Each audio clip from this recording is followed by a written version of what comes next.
বিসমিল্লাহির রহমানির রহিম। আসসালামু আলাইকুম প্রিয় শিক্ষার্থী বন্ধুরা, আশা করি তোমরা ভালো আছো। তো তোমাদের সামনে আজকে আবারও একটি ক্লাস নিয়ে হাজির হয়েছি, সেটা হচ্ছে 4.3 সপ্তম শ্রেণী পর্ব 11। তো তোমরা তো অবশ্যই জানো, যারা নতুন তারা হয়তো বা একটু ঝামেলা হবে, আর যারা পুরাতন বরাবরই আমার ক্লাসগুলো করে আসতেছো তো তোমরা বুঝতেই পারতেছো হয়তো বা যে পর্ব 11 কেন।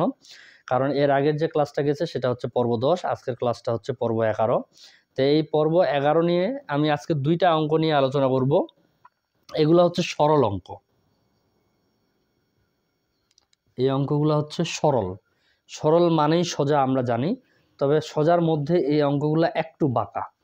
তো এই জন্য তোমাদেরকে অবশ্যই একটু বলবো, অঙ্কগুলো শুরু থেকে শেষ পর্যন্ত খুব মনোযোগ সহকারে বুঝতে হবে। আর যদি আমার এই চ্যানেলে নতুন হয়ে থাকো তাহলে অবশ্যই চ্যানেলটি সাবস্ক্রাইব করে রাখবা এবং সাথে বেল আইকন বাজিয়ে দিবা, কারণ এরপরের ক্লাসটা যেন আগে তোমার ফোনে নোটিফিকেশন চলে যায়। তো আর লেট না করে এখানে শুরু করে দিচ্ছি। তো এই ক্লাসটা অর্থাৎ এই সরল নিয়ে এটা আজকে দ্বিতীয় ক্লাস। 10-এ শুরু হয়েছিল, 10 পর্বে, এটা হচ্ছে আজকে দ্বিতীয় ক্লাস। তো প্রথম ক্লাসে আমি তোমাদেরকে বলছিলাম যে সরল করতে গেলে সর্বপ্রথম যে জিনিসটা আগে দেখতে হবে, মনে করলাম যে এই অঙ্কে কোনো ব্র্যাকেট নাই, যোগ আছে, গুণ আছে, ভাগ আছে, সেক্ষেত্রে অবশ্যই তোমরা আগে দেখবা যে ভাগ আছে।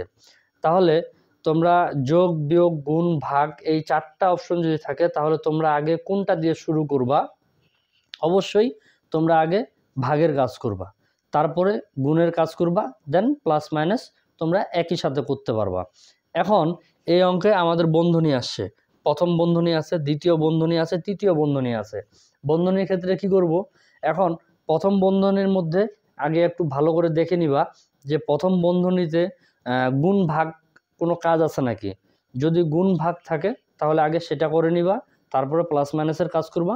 আর যদি গুণ ভাগ না থাকে তাহলে প্লাস মাইনাসের কাজটা একই সাথে করে নিতে পারবা। তবে অবশ্যই মাথায় রাখতে হবে, আগে প্রথম বন্ধনীর কাজ করতে হবে, তারপরে দ্বিতীয় বন্ধনীর কাজ করতে হবে, দেন তারপরে হচ্ছে তৃতীয় বন্ধনীর কাজ করতে হবে। এখন আমি যেমন যোগ, বিয়োগ, গুণ, ভাগ এই 4টার ক্ষেত্রে বলে দিছি আগে ভাগের কাজ, তারপরে গুণের কাজ, তারপরে যোগ বিয়োগ একই সাথে করতে পারবা। সেম যখন তোমাদের বন্ধনী থাকবে, আগে প্রথম বন্ধনীর কাজ করবা, প্রথম বন্ধনী যখন উঠে যাবে তারপরে দ্বিতীয় বন্ধনীর কাজ করতে হবে, দ্বিতীয় বন্ধনী উঠে গেলে ফাইনালি তৃতীয় বন্ধনী দিয়ে অঙ্ক সমাপ্ত।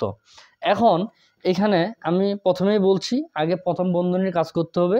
তাহলে অঙ্কটা আমি শুরু করলাম, এখান থেকে শুরু করে প্রথম বন্ধনী পর্যন্ত যে সংখ্যাগুলো আছে কোনো চেঞ্জ হবে না, ওই পর্যন্ত ওখানে আমরা চলে যাব।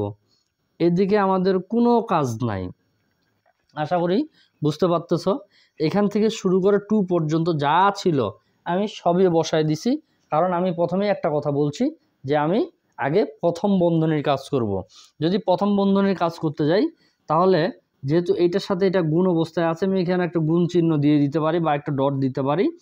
4-এর সামনে প্লাস আছে, 3-এর সামনে মাইনাস আছে, তাহলে প্লাস এবং মাইনাস এটা যদিও গত ক্লাসেও আমি তোমাদেরকে বুঝাইছিলাম, প্লাস প্লাসে প্লাস, মাইনাস মাইনাসে প্লাস, প্লাস মাইনাসে মাইনাস, মাইনাস প্লাসে মাইনাস।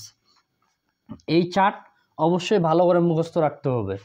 অবশ্যই প্লাস প্লাসে প্লাস, মাইনাস মাইনাসে প্লাস, অর্থাৎ একই হইলে প্লাস, প্লাস প্লাস হইলেও প্লাস, মাইনাস মাইনাস হইলেও প্লাস। আর যখন মাইনাস প্লাস হবে বা প্লাস মাইনাস হবে, এই দুইটার ক্ষেত্রেই মাইনাস। খুব সহজ, একটু বুঝে নিতে হবে। তাহলে এখানে আছে 4-এর সামনে প্লাস, এখানে আছে মাইনাস, তাহলে প্লাস মাইনাসে আমাদের মাইনাস, 4 থেকে 3 বাদ দিলে আমরা পাচ্ছি 1। প্রথম বন্ধনীর কাজ শেষ, চলে আসলো দ্বিতীয় বন্ধনী।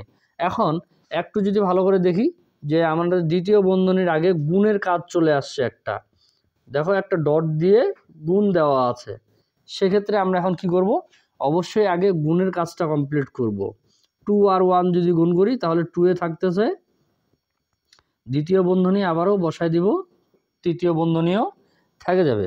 আচ্ছা 7, 2, থার্ড বন্ধনী 6 প্লাস 3, দ্বিতীয় বন্ধনী আমি এখানেও আবার রাখে দিলাম, কারণ এখানে মাইনাস এখানে প্লাস, প্লাস মাইনাসে কি হয়? মাইনাস। এই যে এখানে দেখো মাইনাস প্লাস, মাইনাস প্লাস কী হবে? মাইনাস। তাহলে 5 থেকে যদি আমরা 2 বাদ দেই তাহলে আমরা পাবো কত? 3, অর্থাৎ 3। কিন্তু এখানে একটা জিনিস বুঝতে হবে যে এখানে চিহ্নটা এখন আমরা কি বসাবো, আসলে প্লাস বসাবো না মাইনাস বসাবো। যখন আমরা অফলাইনে ক্লাস করাই তখন অনেক স্টুডেন্ট, যখন আমরা স্টুডেন্টকে প্রশ্ন করি যে এখন এখানে চিহ্নটা কি বসবে, প্লাস না মাইনাস, সেক্ষেত্রে তারা অনায়াসে বলে দেয় যেহেতু আমরা বিয়োগ করছি সেক্ষেত্রে আমরা মাইনাস বসাবো।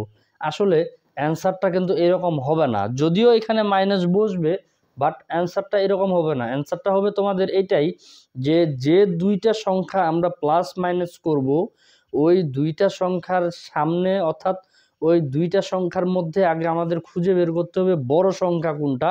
ওই বড় সংখ্যা যেটা ওইটার উপরে আমাদেরকে বড় সংখ্যাটার সামনে যে চিহ্নটা থাকবে আমাদের ওইটাই বসাইতে হবে। তাহলে এখানে যখন আমরা বসাবো তাহলে এখানে বড় সংখ্যা হচ্ছে কি 5, তাহলে আমরা এখানে সামনে মাইনাস বসাই দিব, দেন অর্থাৎ দ্বিতীয় বন্ধনীর কাজ আমাদের শেষ হইল না। যেহেতু দ্বিতীয় বন্ধনীর কাজ শেষ হইল না, আবারও আমরা দ্বিতীয় বন্ধনীতে চলে যাব। চাইলে অঙ্কটা আরও অনেক শর্ট করা যায়, কিন্তু তোমাদের বোঝার ক্ষেত্রে একটু লং করতেছি। এখানে এটার সাথে এটাকে গুণ অবস্থায় আছে, যেহেতু বন্ধনীর মাঝখানে এখানে প্লাস মাইনাস কিছু নাই, সেক্ষেত্রে এই দুইটা গুণ অবস্থায় আছে, এখানে আমরা গুণ করে দিব। তার আগে প্লাস মাইনাসের কাজটা করে নেই। এখানে কি আছে প্লাস, এখানে কি আছে মাইনাস, প্লাস মাইনাস আমাদের কি হবে মাইনাস। 3 আর 3 যদি আমরা গুণ করি তাহলে হবে 9, থার্ড বন্ধনী থেকে গেল। এবারে আমাদের প্রথম বন্ধনীও শেষ, দ্বিতীয় বন্ধনীও শেষ, আছে শুধু তৃতীয় বন্ধনী। এখন তৃতীয় বন্ধনীর কাজ করি, 2 ছিল থেকে গেল, এই যে তৃতীয় বন্ধনী দিয়ে দিলাম।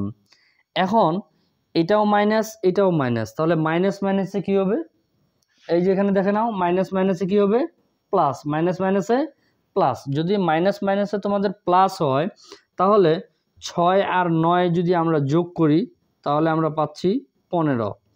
এখন এখানে আবার চিহ্নটা কি বসাবো, যেহেতু প্লাস করছি ওই জন্য প্লাস না, বড় সংখ্যাটার সামনে কি আছে মাইনাস, তাহলে আমরা এখানে বসাবো মাইনাস, থার্ড বন্ধনী আবার এখানে ক্লোজ করে দিলাম। 7 ছিল থেকে গেল। এখন এইটার সাথে আবারও এই 2টা গুণ অবস্থায় আছে, তাহলে প্লাস এখানে মাইনাস, এখানে মাইনাস, মাইনাস মাইনাসে প্লাস। 2 আর 15 যদি আমরা গুণ করি তাহলে পাচ্ছি 30। এখন 30 আর 7 যদি আমরা যোগ করি তাহলে পাচ্ছি 37, অর্থাৎ 37। আশা করি এই অঙ্কের অ্যান্সার এটাই। খুব যে জটিল এমনটা না, আবার খুব যে সহজ এমনটাও না, কারণ এখানে একটা জিনিসের জটিলতা দেখা যায়, সেটা হচ্ছে শুধু প্লাস মাইনাসের, আর অন্য কোনো জটিলতা এই অঙ্কের মধ্যে সৃষ্টি করে না। শুধু প্লাস মাইনাসগুলা যদি তোমরা ঠিক করে মিলাই নিতে পারো তাহলেই অঙ্কের কোনো সমস্যা আশা করি হবে না। এরপরে যে অঙ্কটা আছে এটা কোনো সংখ্যা নাই যে 2, 4, 10 এরকম যে গুণ করব বা যোগ করব, এই ধরনের কিছুই না। এই অঙ্কটা আবার দেখলে কি বোঝা যায় যে এখানে আমাদের আগে কি করতে হবে, প্রথম বন্ধনীর কাজ, তারপরে দ্বিতীয় বন্ধনীর কাজ। এই অঙ্কে আবার তোমাদের তৃতীয় বন্ধনী আর নাই, প্রথম বন্ধনী দ্বিতীয় বন্ধনী, কাজ ক্লিয়ার।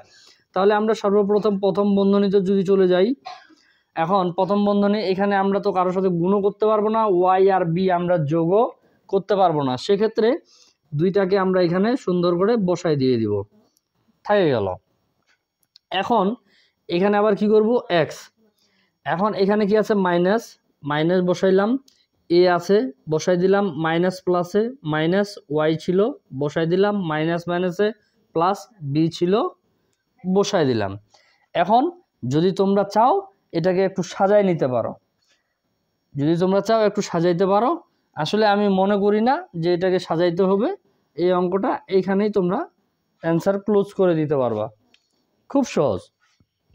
তবে একটু বুঝতে হবে, যদি না বুঝি, যদি মনে করি অঙ্কটা খুব সহজ, খুব সহজ, তাহলেই সহজ। আর যদি মনে হয় যে তারপরেও আমি তোমাদের একটা কথা বলবো, আমি যতক্ষণে তোমাদের অঙ্কগুলো বুঝাবো আমি বিশ্বাস করি তোমাদের খুব মনে হবে যে আসলে অঙ্কটা খুব সহজ, আসলে অঙ্কটা খুব সহজ। কিন্তু যখন তোমরা পুরাই ক্লাসটা অফ করে দিয়ে যখন নিজেরাই প্র্যাকটিস করবা তখন দেখবা কোনো না কোনো জটিলতা তোমাদের সামনে সৃষ্টি হবেই।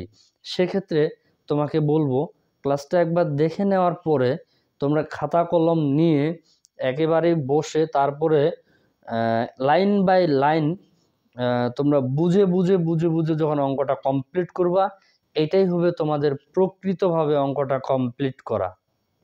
এই জন্য তোমাদেরকে বলবো, শুধু ভিডিও দেখে বা ক্লাস দেখে টাইম পাস করবা না। ক্লাসটা পুরোপুরি বুঝতে গেলে অবশ্যই কাগজ কলম নিয়ে তোমাকে বসতে হবে, দেন তাহলে তোমাদের পুরোপুরি কমপ্লিট হবে।